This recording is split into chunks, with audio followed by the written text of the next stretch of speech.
வணக்கம். திடீர்னு watermelon star Diwakar மத்தியானம் அவருடைய இன்ஸ்டா பக்கத்தில் ஒரு வீடியோ போடுறாரு. இந்த மாதிரி யூடியூப் சேனலு அது மாதிரி சில செய்தி சேனல்கள் இவங்க எல்லாமே தப்பாக சொல்கிறாங்க, என்னை தரக்குறைவாக பேசுகிறாங்க, என்னை கைது பண்ணி சிறையில் அடிச்சிட்டாங்கன்னு சொல்கிறாங்க அப்படிங்கிற மாதிரி ஒரு வீடியோ போட்டு அதெல்லாம் நம்பாதீங்க, இதெல்லாம் பொய் செய்தி அப்படிங்கிற மாதிரி சொன்னார். சரி, அவர் எதுக்காக கூட்டிகிட்டு போனாங்க, காவல்துறை என்ன பண்ணுச்சு ஏது பண்ணுச்சு அப்படிங்கிற விஷயத்த அவர் சொல்லணுமா இல்லையா? ஒவ்வொரு சின்ன விஷயத்துக்கெல்லாம் பேசுவார், அப்படியே வல்லாவரியாக பேசுவார், கதையாக சொல்லிக்கிட்டு இருப்பார். ஆனால் இந்த விஷயத்தில் மூடி மறைச்சு சிலதாக அப்படியே முழு பூசணிக்காய் சோத்தில் மறைச்ச மாதிரி சும்மா என்னை கூட்டிகிட்டு போனாங்க, கைதெல்லாம் பண்ணலை, விசாரிச்சுட்டு என்னை அனுப்பிச்சிட்டாங்க அப்படின்னு சொல்லியிருக்கிறாரு. ஆனால் உண்மையிலே என்ன நடந்துச்சு அப்படின்னு பார்த்தீங்கன்னா, அவர் ஏற்கனவே ஒரு தனியார் சேனலுக்கு பேட்டி கொடுக்கறதுக்கு போயிருக்காரு. கூப்பிட்டாங்க, போனார். பேட்டி கொடுக்குறது ரொம்ப நாளாச்சு. அவர் பேட்டி கொடுத்து குக்கு வித்து கோமாளிக்கு அப்புறம் அவர் பேர் ரொம்ப டேமேஜ் ஆகிடுச்சு. அவர் யாருமே கூப்பிடாதீங்க அப்படிங்கிற மாதிரி தான் எண்ணம் எல்லாத்துக்குமே இருந்தது. அது இல்லாமல் பார்த்தீங்கன்னா, அவர் குக்கு வித்து கோமாளியில் கானா வினோத், அப்புறமா மாக்காப் ஆனந்த் இவங்க மேலே எல்லாம் புகழ் மேலே எல்லாத்துக்கு மேலேயுமே புகார் கொடுத்துருந்தார். அதை கூப்பிட்டு விசாரித்து அப்புறமா அவங்க தனிப்பட்ட முறையில் இவர் மேலே புகார் கொடுத்து இனிமேல் சென்னை சைடே வராதரா அப்படின்னு சொல்லி விரட்டியே விட்டாங்க. நீ விஜய் டிவிக்கே தேவையில்லைன்னு ஒரு வாய்ப்பை அந்த வாய்ப்பை சரியாக பயன்படுத்தி விஜய் டிவியில் ஒரு நல்ல பேரோடு வந்திருக்கலாம். தற்பெருமை, அகம்பாவம், தாங்குகிற திமுரு, நான் தான் எல்லாமே அப்படின்னு சொல்லி போய் நினைக்கிறது, இந்த மாதிரி எண்ணங்களை எல்லாத்தையும் தவிர்த்திருந்தா என்ன செய்யுது, ஒரு பாதி மனநோயாளியாக இருந்திருப்பார். இப்போ முழுசாக சந்திரமுகியாக மாறிட்டு கிடந்தார். இப்போ போலீஸ் காவல்துறை முதல் முறையாக தூக்கிட்டு உள்ளே கொண்டு போய் உட்கார வச்சாங்க. என்ன பண்ணாங்க அப்படின்னா, தொடர்ந்து அவர் என்ன செஞ்சார், எங்களை அடிக்கிறாங்க அப்படின்னு சொல்லிட்டு ஒரு கதவை சாத்தின ஒரு விஷயத்தை வச்சு எங்களை அடிக்கிறாங்க, கும்பிட்றாங்க பாருங்க அப்படின்னு சொல்லி அடிக்கிறவங்க வீடியோ எடுக்க விடுவாங்களா? இல்லை அவருக்காக செல்ஃபோனை பிடிங்கி வச்சுட்டு தானே அடின்னு கும்பிடுன்னு கிழிச்சிருப்பாங்க, கிளின்னு கிழிச்சு எரிஞ்சிருப்பாங்க. கிழிச்சிட்டு அதுக்கப்புறமா பனியன் ஃபேண்ட்டு சட்டையெல்லாம் மாட்டி விட்டு அதுக்கப்புறமா பார்த்திங்கன்னா மேக்கப்லாம் போட்டு அனுப்பிச்சிருப்பாங்க. ஆனால் எதுவுமே பண்ணலை, அவர் ஃப்ரீயாக சுற்றுறாரு. அங்கே டீ குடிச்சிட்டு இருக்கவங்கள்ட்ட எல்லாம் போயிட்டு இவங்கெல்லாம் எல்லாம் சேர்ந்து அடிக்கிறாங்க பார்த்தீங்களான்னு சொன்னோன்னா அந்த பொம்பளை அங்கே இருந்த அம்மாலாம் கடுப்பாயிடுச்சு.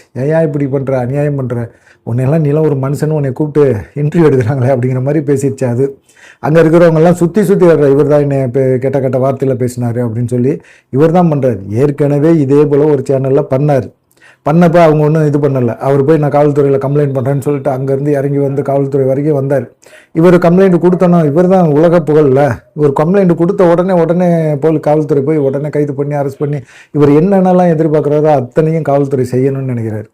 அதே சமயத்தில் முதலமைச்சர் விஜய், அண்ணா நான் ஒரு சிறந்த நடிகர்னா, நீங்கள் எப்படி சூப்பர் ஸ்டாரோ, நீங்கள் எப்படி சூப்பர் ஸ்டாருக்கு இணையாக இருக்கிறீங்களோ அதே போல் நான் வாட்டர்மெலன் ஸ்டார்னா, எனக்கு ஒரு பாதுகாப்பு இல்லாத ஒரு சூழ்நிலை உருவாகிருக்குன்னா, இன்ட்ரின்னு கூப்பிட்றானுங்க, கூப்பிட்டு வச்சு கும்புறானுங்களா, உள்ளே கூப்பிட்டு கதவை சாத்திடுறானுங்க, கொரில்லா செல்லு போல் இருக்குது, அந்த செல்லுக்குள்ளே விட்டு என்னென்னவோ பண்ணுறானுங்களா அப்படிங்கிற மாதிரி கதை ஆரம்பிச்சிட்டாரு.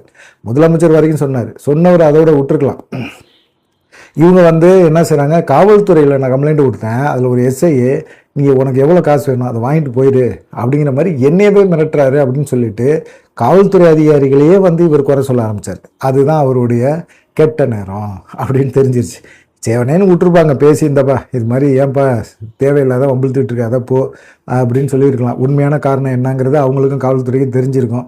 சரி, அவங்களும் போப்பான்னு சொல்லி விரட்டி விட்டுருப்பாங்க. இதோட முடிஞ்சிருக்கும், பிரச்சனை முடிஞ்சிருக்கும். அந்த பிரச்சனையை பெருசாக வளர்த்தது யாருன்னு கேட்டிங்கன்னா திவாகர் தான். என்ன பண்ணாங்க, சரி திவாகர் உங்களுக்கு மேலே கம்ப்ளைண்ட் கொடுக்குறானா, திவாகர் சொல்கிறானா, திவாகர் மேலே நீங்கள் ஒரு கம்ப்ளைண்ட் கொடுங்க அப்படின்னா எப்படி கம்ப்ளைண்ட் கொடுக்குறது? அவங்க என்ன செய்கிறாங்க, திரும்பவும் திவாகர்கிட்ட பேசுகிறாங்க.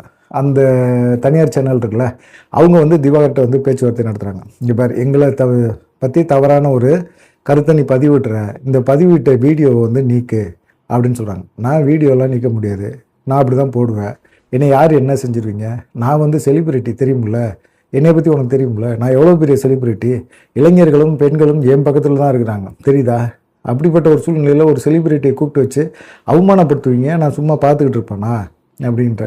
திரும்பவும் அந்த ஊழியர், தம்பி நீ அந்த வீடியோ மட்டும் டெலீட் பண்ணி, எங்களை அசிங்கப்படுத்துகிற மாதிரி வீடியோ இருக்குது அப்படின்னு சொன்னால் இவர் என்ன சொல்லியிருக்கணும், சரி அந்த வீடியோ நீக்கிறேன்ப்பா, இதில் இன்ஸ்டாவில் நீக்கிறேன், ஆனால் அதுக்காக நீ 1 லட்ச ரூபா பணம் கொடுக்கணும் அப்படின்னு சொல்லி கேட்குறாரு. இவர் கேட்டார், இவர் பணம் கேட்பார். ஏன்னு கேட்டிங்கன்னா, இவர் ஒவ்வொரு இன்டர்வியூலையும் போயிட்டு ஏதாவது ஒன்று வம்பிழுப்பார்.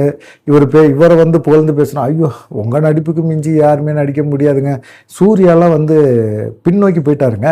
உங்கள் நடிப்பை பார்த்துட்டு அவரெல்லாம் ஐயோ இனிமேல் சினிமாவில் நடிக்க முடியாது, இவ்வளவு பெரிய நடிப்பு அரக்கன ஒருத்தர் வந்திருக்கிறாரு, அவரை தாண்டி யாருமே நடிக்கவே முடியாதுங்க, சிவாஜி கணேசனே தோற்றுருவார், அந்த அளவுக்கு பின்றாருங்க அப்படின்னு சொல்லி புகழ்ந்து பேசணும்னா, ஆமாங்க ஆமாங்க எனக்கு அப்படி சொன்னாங்க இவங்க சொன்னாங்க.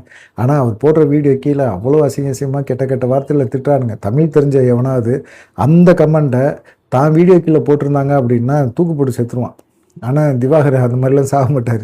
ஏன்னா அப்படிப்பட்ட ஒரு நபர், அப்படிப்பட்ட ஒரு மனநிலை உள்ள நபர் இதெல்லாம் வந்து தனக்கு பாசிட்டிவாக எடுத்துக்கிறார். இதெல்லாம் வந்து என்னன்னு சொன்னாங்கன்னா ஒரு காலகட்டத்தில், ஆரம்ப காலகட்டத்தில், இந்த ஆள் மாதிரி ஒரு மனசு வேணுமையா, எவ்வளவு திட்டினாலும் எவ்வளவு கேவலமாக இருந்தாலும் எவ்வளவு கழுவி மூஞ்சிலே ஊற்றினாலும் இந்த மனுஷன் அதை தொடச்சிக்கிட்டு நான் தான் என் நடிப்பு அரக்கன் அப்படின்னு சொல்கிறான் பாரு, அது தன்னம்பிக்கை அப்படின்னு சொன்னாங்க. அது பிசகு, மனக்கோளாறு அப்படிங்கிறது இப்போ புரிஞ்சிருக்கு எல்லாத்துக்கும். எப்பயுமே வாட்டர் மிலான் ஸ்டாரை தன்னம்பிக்கையோட இணைப்படுத்தி நீங்கள் பேசாதீங்க அப்படிங்கிறத இப்போ புரிஞ்சிருப்பாங்க. இப்போ அவர் பேசுகிறாரு, வீடியோ டெலீட் பண்ண சொல்கிறாரு, வீடியோவை டெலீட் பண்ணணும், டெலீட் பண்ண முடியாது. சரி டெலீட் பண்ண முடியலன்னா நான் காவல்துறையில் கம்ப்ளைண்ட் கொடுப்பேன் அப்படிங்கிற எண்ணத்துக்கு அவங்க போயிட்டாங்க. சரி 1 லட்ச ரூபா பணம் கொடு, நான் டெலீட் பண்ணிடுறேன் அப்படின்னு கேட்குறாரு. அப்போ இவர் வந்து 1 லட்ச ரூபா பணத்துக்காக அங்கே ஒரு ட்ராமா போடுறாரு. என்னை பூட்டி வச்சுட்டாங்க, என்னை அடிக்கிறாங்க, உதைக்கிறாங்க, குத்துறாங்க அப்படின்னு சொல்லி அவர் ஒரு இதை போடுறாரு. போட்ட பிறகு இப்போ அதுக்கு காசு கேட்குறாரு, அந்த வீடியோவை நீக்கிறதுக்கு காசு கேட்குறாரு.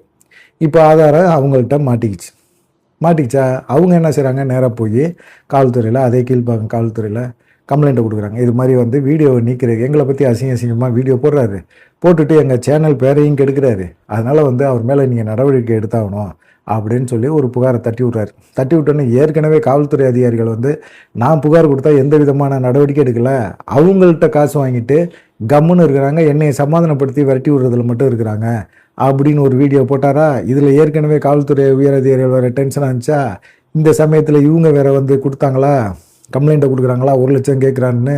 இந்த இதை வந்து காவல்துறையே இந்த ஐடியாவை கொடுத்துருக்கலாம். நீ கேளுப்பா, அவன்கிட்ட பேசுப்பா, இந்த வீடியோ டெலீட் பண்ணுறதுக்கு ஏதாவது காசு வேணுமான்னு கேட்பான், கண்டிப்பாக கேட்பான், காசு கேட்பான்.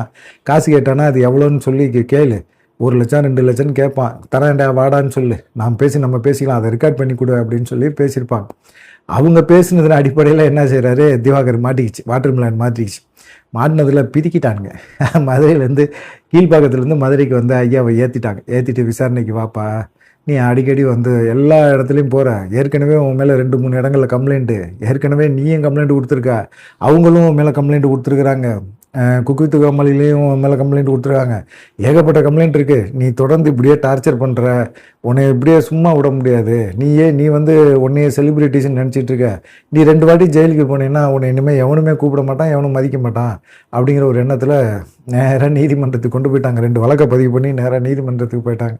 நீதிமன்றத்துக்கு கூட்டிகிட்டு போனோன்னே நடிப்பு அரக்கன் அப்படின்னா, ஏன்னா பைத்தியத்தெல்லாம் கூட்டிகிட்டு வரீங்க இங்கே அப்படின்னு நீதிபதி என்ன வந்து போயிட்டார்.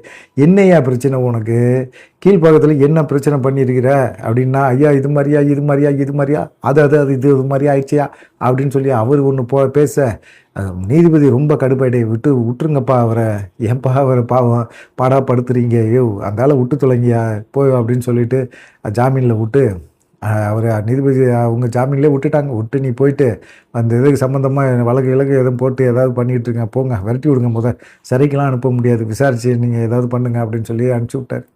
இதனால தப்பிச்சுக்கிச்சு நேற்று இந்த தர்பூசு. இல்லைன்னு வச்சுக்கோங்க, தர்பூசு நேரம் ஜெயிலில் போட்டு, கொரில்லா ஜெயிலில் போட்டு நேரம் கும்முருன்னு குப்புற போட்டு அடிச்சிருப்பானுங்க.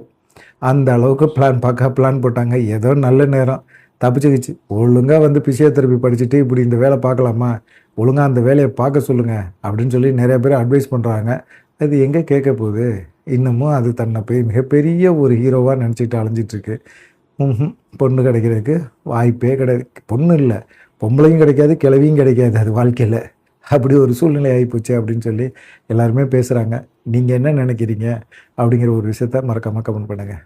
நன்றி, வணக்கம்.